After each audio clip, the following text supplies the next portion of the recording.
la quemada tan monumental que se metió el narcoevasor inepto, iletrado y estúpido Federico Gutiérrez, más conocido como el alcalde Nea, más conocido como el Trevor. El Richie y sus opiniones idiotas, yeah. Bueno, pues qué loco que muy de vez en cuando podamos arrancar un video en este canal con una noticia buena. Arrancamos con una sonrisa de oreja a oreja al ver la quemada tan monumental que se metió el narcoevasor inepto, iletrado y estúpido Federico Gutiérrez, más conocido como el alcalde Nea, más conocido como el Trevor Phillips del barrio Antioquia, más conocido como el narcotrafico, más conocido como el evafico, más conocido como el dictacharlas del uriburrismo y demás apodos que le pusimos a este mediocre acabachiros que falló en su intento de subirse a la presidencia, a representar el continuismo y a regalarle más exenciones tributarias a los mega ricos mientras que le clava más impuestos a la clase media. Y ahí por la misma piola se quemó el uribismo, se le demostró en las urnas que son unos zampones y que no los queremos más en el poder. Con respecto a este fico imbécil, no importó cuánta campaña sucia hizo, no importó cuántas mentiras dijo, no importó cuántos ridículos hizo, no importó cuántas promesas incumplibles hizo, no importó cuántos planes de gobierno plagió, el imbécil despelucado ese que tiene más presencia un perro de taller se quemó de la manera más patética posible. Se quedó viendo un chispero, la gente logró ver a través de sus mentiras, sus maquinarias y sus narcobodegas y se lo demostró en las urnas. Con el discurso de acabar con la corrupción y quitarle la chequera a los corruptos, Rodolfo Hernández, el ingeniero empresario y exalcalde de Bucaramanga, se le trepó en votos, dejándolo en ridículo a él, a los estúpidos fiquistas y a los zampones corruptos del centro demoníaco. Entonces nos vamos a segunda vuelta, señoras y señores. Los colombianos tenemos que ir otra vez a las urnas a votar el 19 de junio para elegir al que será el presidente de la República para el periodo 2022-2026. La contienda se definirá entre Gustavo Petro y Rodolfo Hernández. Como en este canal ya habíamos hablado de Gustavo Petro, entonces solo nos falta hablar del otro candidato, el ingeniero Rodolfo Hernández. Aquí les dejo el video de Petro por si quieren ir a verlo. Pero sé que para este momento todos ustedes deben estar hasta la coronilla de ese señor, teniendo en cuenta que es el campeón del metepatismo, porque cada día dice una burrada diferente, más grande que la anterior, y cada día le sacan un escándalo de corrupción más grande que el anterior. Me podría poner yo aquí a hablar otra vez de lo que ya ha hablado Wally Opina, Daniel Mendoza, Levi Rincón y demás creadores de contenido que han hecho investigaciones mucho más juiciosas de las que yo podría hacer. Podría desgastarme hablando una vez más de los escándalos tan berracos de corrupción que tiene ese señor, de los 36 procesos abiertos que tiene, de la vez que dijo que la Virgen era una prostituta, de la vez que amenazó a alguien con pegarle un tiro, de la vez que lo interceptaron ordenando a un abogado violar la ley, de la vez que le clavó un cachetadón a un concejal que le estaba reclamando por un contrato amañado del hijo, o de la conversación que le agarraron pidiéndole el 10% del sueldo a sus copartidarios por hacer parte de su lista y demás vainas que le han sacado a este don. Pero no me voy a poner en esas porque ya hay mucho de lo mismo y la idea es aportar, no repetir. Me parece que esto ayudaría más a los electores a tomar una decisión ilustrada este 19 de junio. Rodolfo Hernández se clasificó a la segunda vuelta de las elecciones y está a un pelo de ser el presidente de Colombia solo con una frase: acabar con la corrupción. Es lo único que ha repetido una y otra vez estos últimos meses, y eso le sirvió de sobra y caló fuerte en el electorado, teniendo en cuenta que la gente está muy indignada con tanta olla podrida que se destapa a diario en este país. Obvio, ese discurso cala. Rodolfo, ¿qué opina de la economía? Acabar con la corrupción. Rodolfo, ¿qué opina de la educación? Acabar con la corrupción. Rodolfo, ¿qué opina de la agricultura? Acabar con la corrupción. Rodolfo, ¿qué opina de las EPS y la salud en general? Acabar con la corrupción. Rodolfo, ¿qué opina de las relaciones diplomáticas? Acabar con la corrupción. Rodolfo, ¿qué opina de la inequidad y la poca movilización social? Acabar con la corrupción. Y así una y otra vez. La respuesta de este señor para todo en esta vida es acabar con la corrupción. Y pues eso no está mal. La corrupción en este país es inminente y todos los colombianos estamos mamados de eso. Hasta ahí todo bien con el ingeniero Hernández. El problema no es el fin que propone. El grandísimo problema es el medio que dice que va a utilizar para llegar a ese fin. Don Rodolfo, la cachetada Hernández, dice que lo primero que va a hacer apenas suba a la presidencia es declarar un estado de conmoción conmoción interior que le permita brincarse el Congreso y emitir decretos presidenciales que se conviertan en leyes automáticamente. ¿Y qué es el estado de conmoción interior?, se preguntará usted en este momento. Pues yo se lo explico con mucho gusto. El estado de conmoción interior es uno de los estados de excepción definidos en la ley colombiana y, como su mismo nombre lo indica, es de excepción, o sea, cuando la situación de un país o de cierta parte del país no es normal,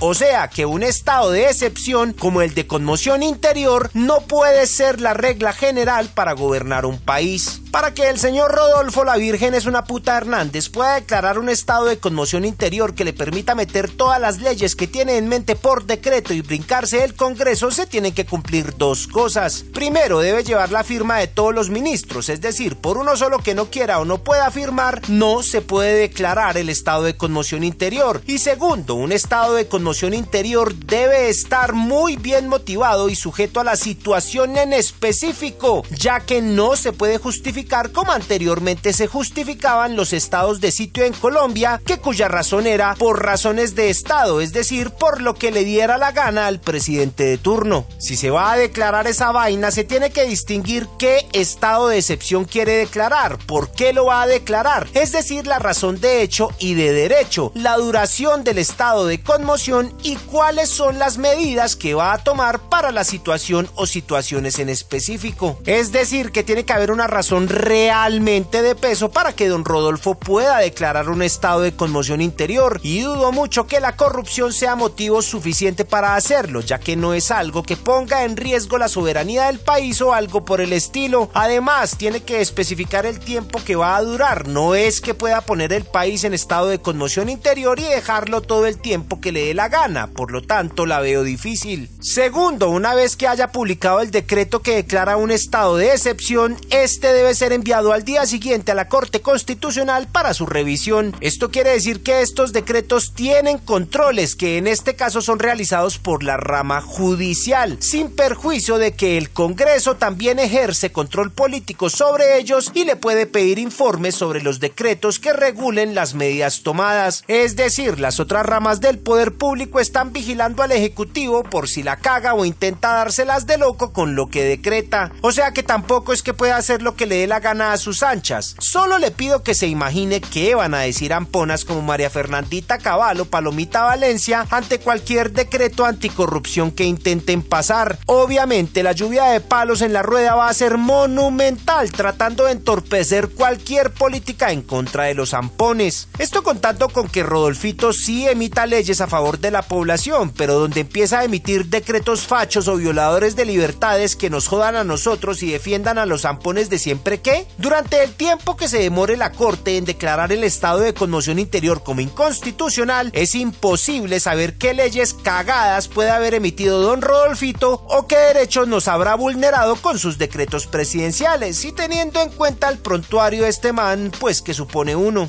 Tercero, la declaración de conmoción interior también tiene ciertas prohibiciones. Por ejemplo, no se pueden desconocer derechos y garantías fundamentales contemplados en la Constitución. Durante el estado de excepción, las unidades de investigación no pueden ser conformadas por unidades militares. Prácticamente no se pueden hacer restricciones en radio o televisión, mejor dicho, no se pueden censurar porque no se pueden violar los derechos humanos fundamentales bajo ninguna circunstancia. No se pueden arrestar personas ni chuzar a nadie sin la debida orden judicial. Y obviamente en ningún caso ni por la madre se puede investigar a la población civil ni que sea juzgada por tribunales militares. Estas que acabo de nombrar son solo unas, o sea que tampoco es que un estado de excepción tenga poderes ilimitados para el presidente, cosa que está creyendo muy confiadamente don Rodolfo. Cuarto, si uno se pone a mirar la Constitución y la ley estatutaria que regula los estados de excepción, es fácil inferir que tomar estas decisiones tan rigurosas y difíciles tan a la ligera es muy peligroso, ya que no pueden en ningún caso violar y o desconocer el ordenamiento jurídico. En lo que respecta a la propuesta de Rodolfo Hernández, en la que consideraría que en un eventual gobierno suyo se gobierne mediante el estado de conmoción interior, se observa, más que un arrebato regionalista y atravesado característico de su personalidad, una peligrosa ignorancia de la Constitución y la ley que, irónicamente, él juraría defender una vez se posesione como presidente el 7 de agosto. Como diría el tío ven en Spider-Man, un gran poder conlleva una gran responsabilidad. Si las decisiones tomadas y las leyes emitidas en pleno estado de conmoción llegaran a causar algún tipo de daño o detrimento por estar mal redactadas o mal aplicadas, generaría responsabilidad a sus autores según la Constitución. En otras palabras, si la cagan con alguna de esas leyes hechas con las patas que emitan durante el estado de conmoción interior, se pueden ir a chupar cana. Así es que no es tan fácil declarar ese estado solo porque se es el presidente y ya. En el mismo orden de ideas, si se les dio por decretar un estado de excepción pero en realidad no era necesario tomar esa medida, o si en el transcurso del estado de excepción hubo serias violaciones de derechos humanos o simplemente las medidas fueron consideradas como desacertadas, pueden generar un peor panorama para el Estado social de derecho en Colombia. Y ni qué decir de lo que crea esto al tema de la confianza inversionista y la atracción de empresas multinacionales a nuestro país. Imagínese la gran confianza que genera para potenciales inversionistas un país que está en estado de conmoción interior. Espero la respuesta por parte de mis queridos capitalistas de Sisbén que tanto hablan sin leer un culo. Políticamente este plan descabellado de Rodolfo Hernández es una alerta muy diciente, ya que muchos sectores como el político, las otras ramas del poder público, la comunidad internacional, las ONGs de derechos humanos y la academia en sí no estarían de acuerdo, ya que como se insiste, un estado de excepción no puede ser la regla general o lo primero que haga un gobierno decente apenas llegue al poder. Es más, debe ser tomado como un último recurso bien analizado y justificado para restablecer el orden normal de la nación. Es tan denso eso del estado de excepción que el narcomarrano corrupto y sociópata Iván Duque Márquez le tembló la mano un buen tiempo antes de tomar la decisión de declarar el estado de emergencia durante el estallido social de 2021 porque sabía que eso iba a poner los ojos de la comunidad internacional encima del país inmediatamente. En últimas, declarar un estado de excepción es reconocer que la soberanía de la nación o el orden público, económico, social o ecológico se encuentran en un probable peligro y se deben tomar cartas en el asunto. Por eso es tan preocupante que en las propuestas que ha manifestado Rodolfo Hernández exista la posibilidad de declarar una conmoción interior, ya que no ha subido al poder y ya está generando zozobra innecesaria. Políticamente sería un disparo a la rodilla en su gobernabilidad, legitimidad y su imagen ante la comunidad internacional. Ningún candidato presidencial serio de ninguna democracia consideraría tal barbaridad. Entonces ahí les dejo mis conclusiones. Si quieren comparar los dos candidatos a la presidencia, aquí en la tarjeta pueden ir a ver el video que le hice a Petro. Mire las dos caras de la moneda y por favor este 19 de junio salga a votar a conciencia. Nos estamos jugando el futuro del país. No podemos permitir que se cometa la misma infamia que se cometió hace 4 años nombrando a través de votos comprados con el narcotráfico a ese sociópata narcomarrano corrupto de Iván Duque. Entiendan eso, por favor.